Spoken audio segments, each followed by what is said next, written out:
For all of known history, the cosmos has been regarded as one of the most inaccessible and hostile environments imaginable. A place where a cold, silent infinity holds dominion. We have grown accustomed to perceiving it as a boundless ocean of stars and galaxies, filled with enigmatic phenomena that science has spent centuries attempting to decipher. Yet, the deeper humanity peers into this abyss, the more unsettling questions arise. Questions that threaten to shake the very foundations of our worldview. Among the multitude of theories, one truly shocking hypothesis endures. What if the cosmos, in the familiar sense we have been taught since childhood, does not exist at all? The thought is both bold and terrifying, that all the splendor we observe is not an infinite expanse, but a grandiose, masterfully executed stage. That the starry sky is merely a beautiful decoration, concealing the true architecture of our world. This skepticism is fueled not by speculation alone, but by official scientific data that upon close kids have long made the calculations. Humanity will, in all probability, never escape the confines of its own solar system. The reason is a barrier of colossal, incomprehensible distance, impossible to overcome even if we were to achieve the speed of light. We are faced with a paradox. We live in a world whose boundaries are, for us, insurmountable. It is as if we are locked within an invisible cage, and all that remains is to observe the distant fires we can never hope to reach. If these barriers truly exist, a logical question follows. Is that which lies beyond them real?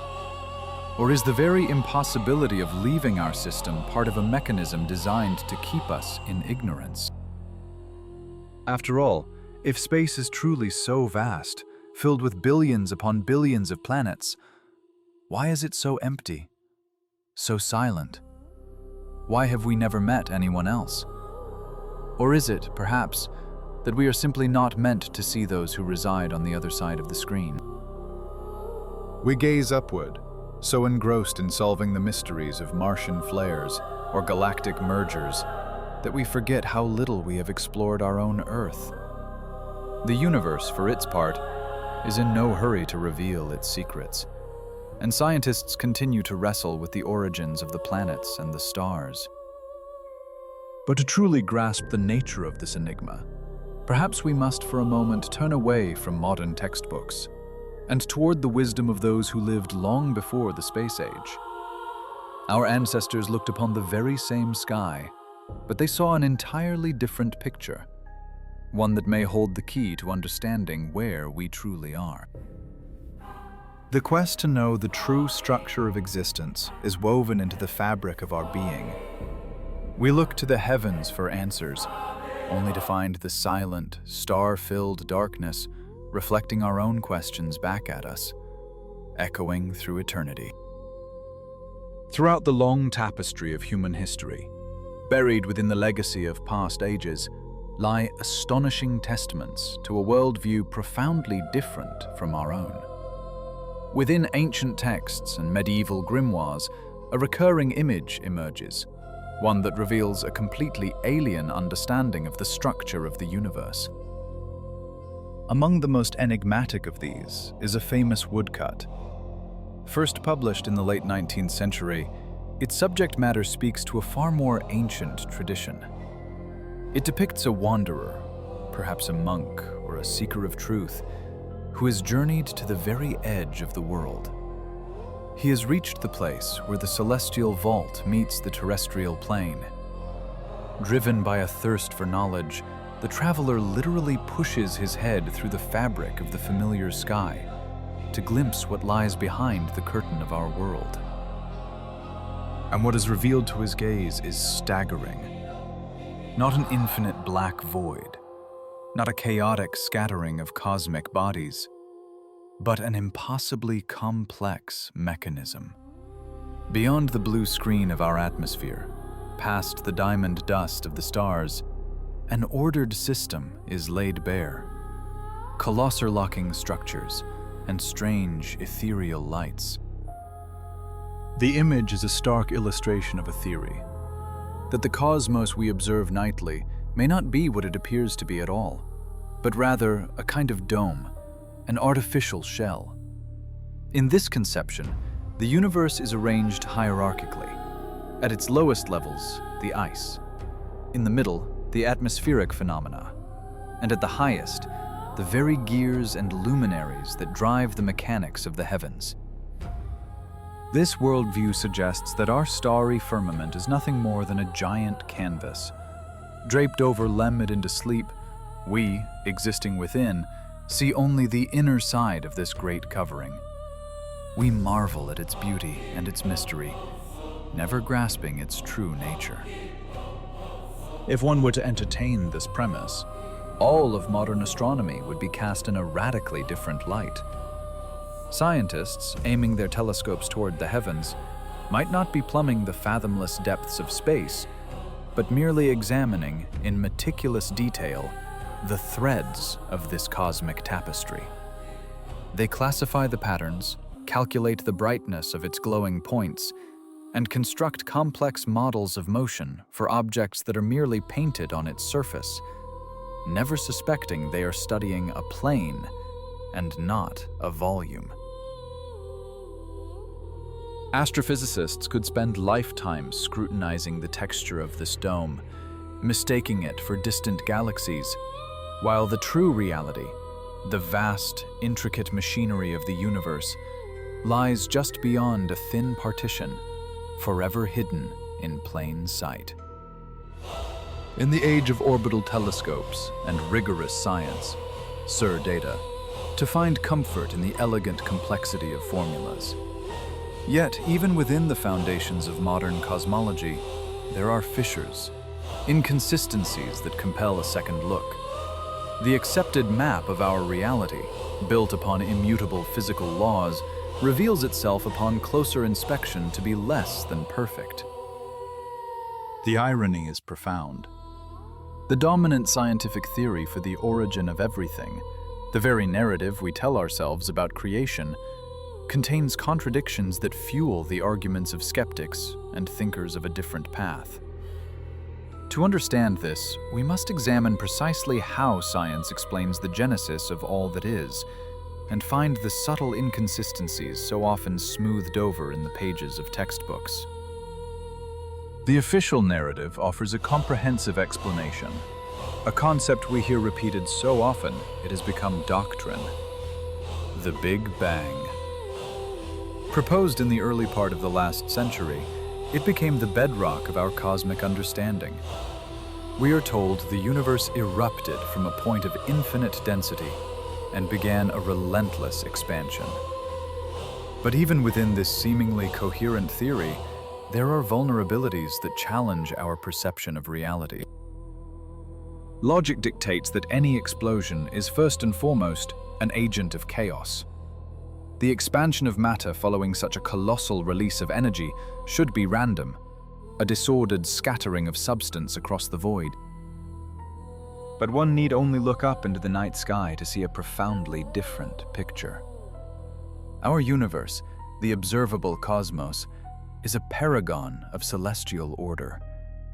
It is a strictly structured system where planets, star clusters, and galaxies move along precise, predicative later. Reconcile this image, this intricate dance of heavenly bodies, with a genesis born of a random, violent burst.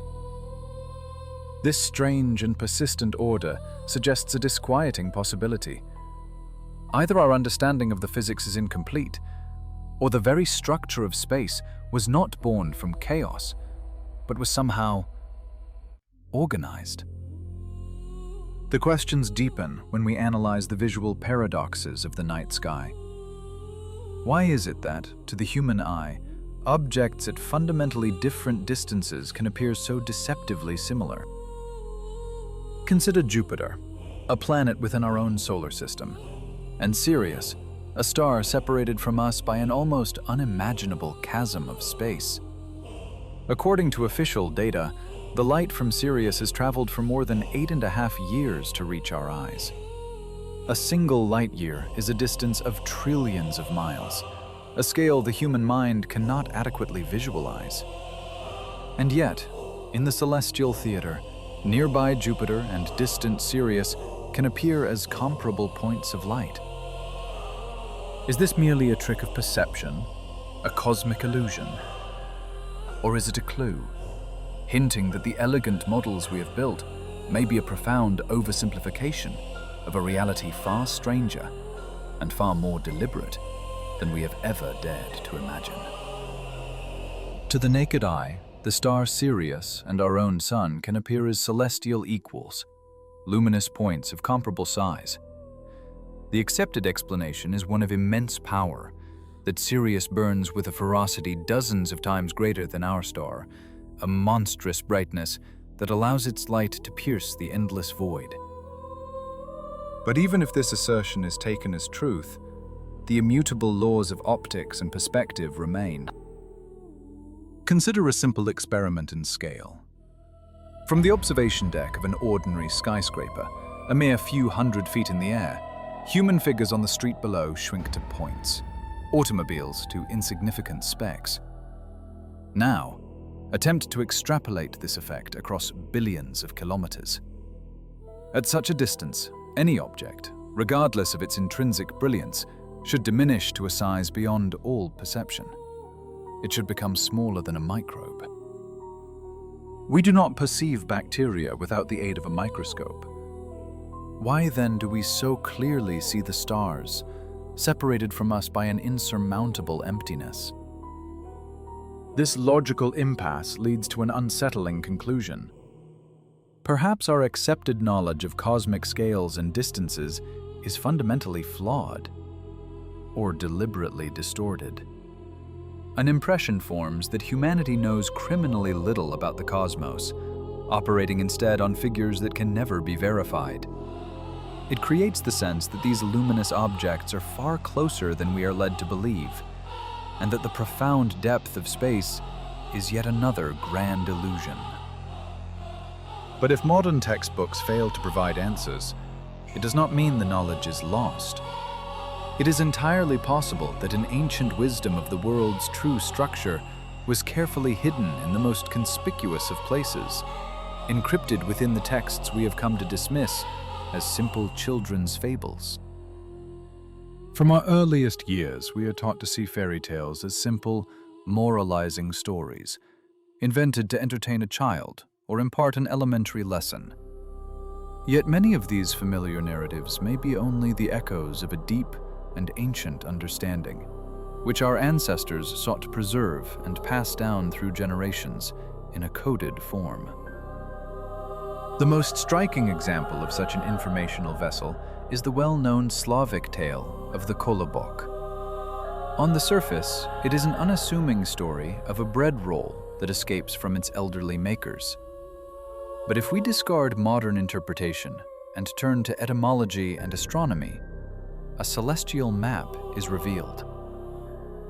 The very word Kolobok carries a sacred weight. Its root, kolo, in ancient language, signified a circle, a wheel, or the sun. The second part of the word alludes to a divine origin. Taken together, the image symbolizes not a baked good, but a heavenly body, specifically the moon, as it passes through its cycles. The tale's plot is no woodland adventure. It is a figurative description of an astronomical observation, tracking the movement of the moon across the firmament. The Kolobok, representing the full moon, rolls along its trajectory, a cosmic story disguised as a nursery rhyme, a truth hidden in the open, waiting for us to simply look up. It begins as a journey through a forest, a path that winds through constellations our ancestors called the Great Celestial Halls. The familiar encounters with animals are an allegory, a map of the moon's passage through these houses of the sky. In the tale's oldest, unedited versions, the cast of characters was different. A wild boar, a raven, a great bear. Each meeting was a cosmic transaction, a demonstration of the moon's slow decline, The boar tears away a side. The raven pecks at the golden crust. The bear crushes its perfect form. In this way, the gradual diminishing of the lunar disk, from full, brilliant orb to its last quarter, was made plain. The story's final act, being consumed whole by the fox, symbolizes the arrival of the new moon. It is the moment the celestial body vanishes completely from the night sky, swallowed by darkness, only to be reborn. This was how the elders taught the young the fundamentals of astronomy, a convenient, vivid, and memorable method for passing down complex information. To realize this is to see what we call folklore in an entirely new light. It suggests that for centuries we have been misled by simplified versions, obscuring the true wisdom and sophistication of those who came before us. We have studied a distorted history, perceiving our ancestors as naive storytellers, when in fact they possessed a deep understanding of cosmic processes. And if they knew so much about celestial mechanics that they could encrypt it into simple imagery, a natural question arises. Was their knowledge limited only to the movement of planets?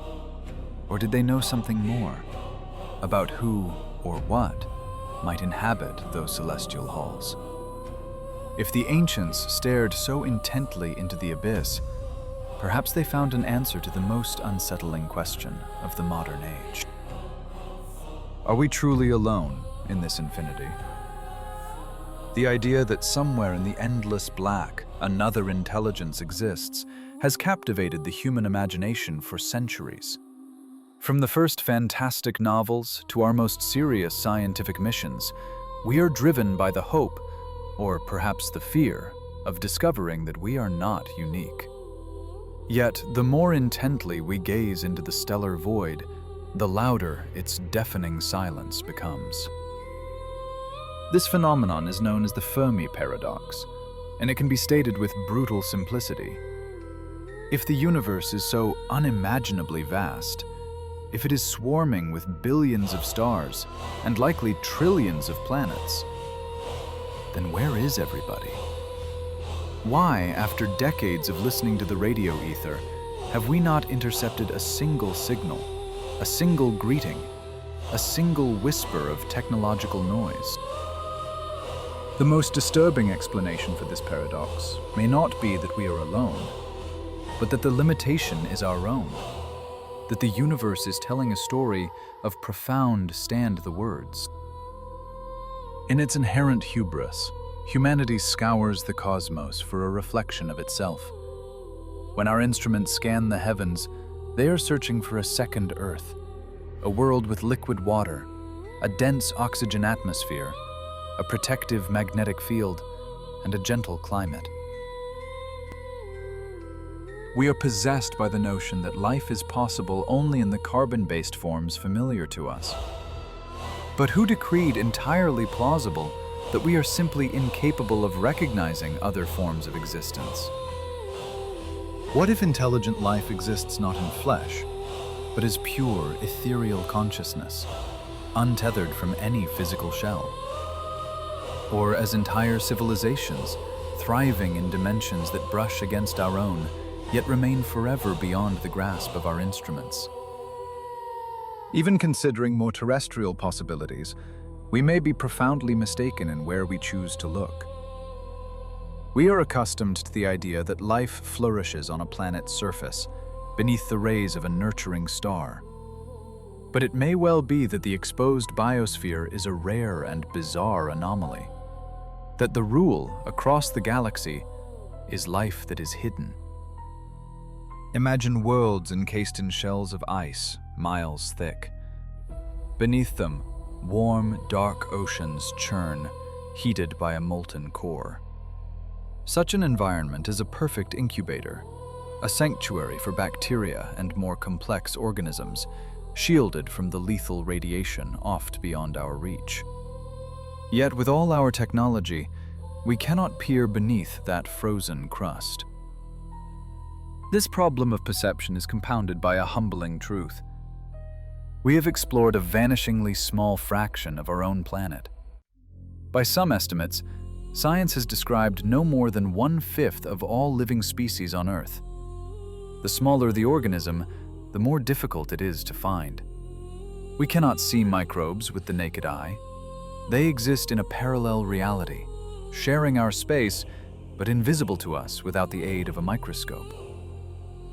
In the same way, we may be blind to the titans of the cosmos, or to entire civilizations.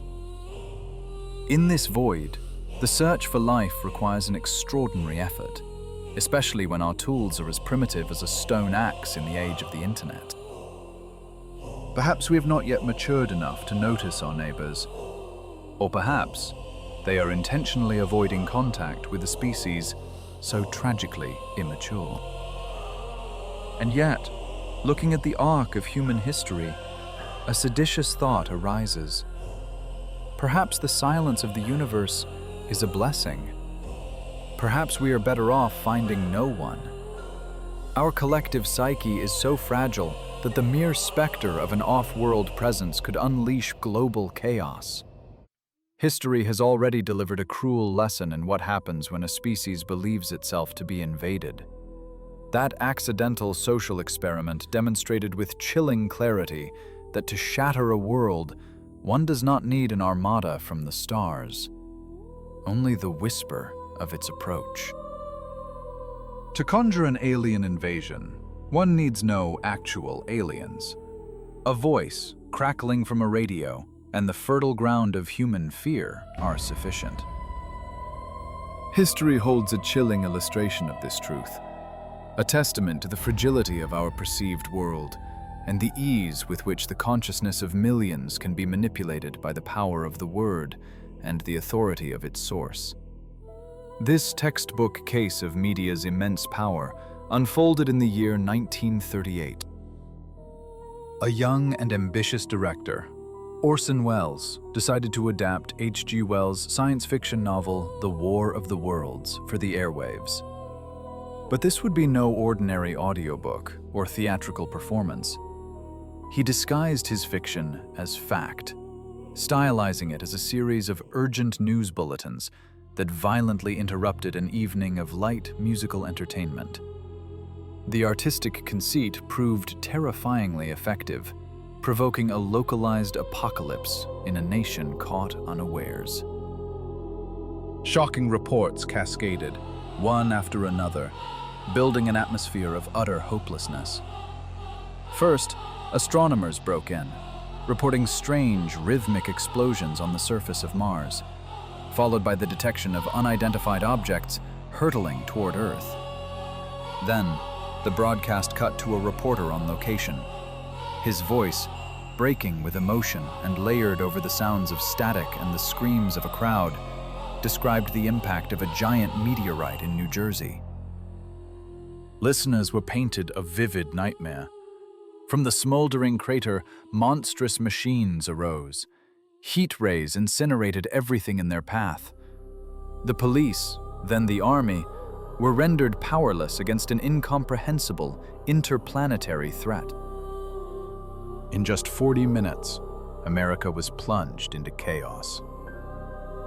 Despite disclaimers at the broadcast's opening, middle, and end, announcing it as a radio play, hundreds of thousands, by some accounts millions, believed the invasion was real. Logic and critical thought were instantly extinguished by primal fear. People barricaded themselves in cellars, wrapping their heads in wet towels to save themselves from a non-existent poison gas. They loaded firearms and fled cities in panic, creating traffic jams that stretched for miles. The National Guard was mobilized. Police switchboards were paralyzed by an avalanche of pleas for help. Americans were not merely listening to a story. They were physically feeling an invasion. They saw the glow of phantom fires on the horizon and smelled the acrid smoke of a war that was being waged only in their minds.